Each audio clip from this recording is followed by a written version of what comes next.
வணக்கம் நண்பர்களே. எனக்கு 4/65 ஆஃப் 365 டே சேலஞ்சு. ஸோ இன்றைக்கி வந்து ஒரு 20 கிலோமீட்டர் ரன் பண்ணலாம்னு நினைக்கிறேன். ஸோ எப்படி போகுது என்னன்றது போக தான் தெரியும். பார்ப்போம் எப்படி போகுதுன்ட்டு. ஓடியே ஏதோ பீச்சுக்கு வந்துட்டோம். என்ன பீச்சுன்னு தெரியல. ஏன்னா எல்லாம் ஒரு வழியாக அப்படியே 20 கிலோமீட்டர் முடிச்சாச்சு. வாழ்க்கையை விருக்கு நம்ம என்ன பண்ணோன்னு தெரில. இப்போ நான் வந்து ஒரு பட்டினம்பாக்கம் பீச்சில் இருக்கேன். மெரினா பக்கத்தில் தான் இருந்துச்சு. மெரினா பேசிட்டு வீட்டுக்கு போகலாமா வீட்டுக்கு போகலாம்னு இருக்கேன். ஏதோ தண்ணி கடை எங்கேயாச்சும் கண்டுபிடிச்சி தண்ணி வாங்கி குடிக்கணும். நீங்களும் போய் ஏதாச்சும் பண்ணுங்கள். Try to do something. Marina beach போகிற ஐடியாவெல்லாம் இல்லை. வீட்டுக்கு போனால் போதும். பஸ் ஸ்டாண்டுக்கு அந்த வீட்டுக்கு ரொம்ப நேரமாக படிக்கவே மாட்டேங்குது. அடிக்கிற வெயில் சல்ல வெயில். ஃப்ரைட் ரைஸ் ஆகிட்டு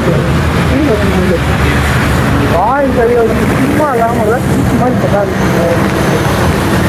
பக்காளி மெரினா பீச்சு சரியான பெரிய பீச்சாக இருக்குது. எங்கே போகிறது, எங்களுக்கு முடியுது, பஸ் ஸ்டாப் எங்கே, நம்ம ஏரியாவுக்கு போகிற பஸ் எங்கே ஒன்றும் தெரில. ரொம்ப கஷ்டம். அப்படியோ போய் சேர்ந்தா சொல்கிறேன் உங்கள்கிட்ட. வீட்டுக்கு தண்ணி பாட்டு கூட கிடைக்க மாட்டேங்குது நேரத்தில். நைட்டு தான் எல்லாம் ஆடி இருக்கும் போல்.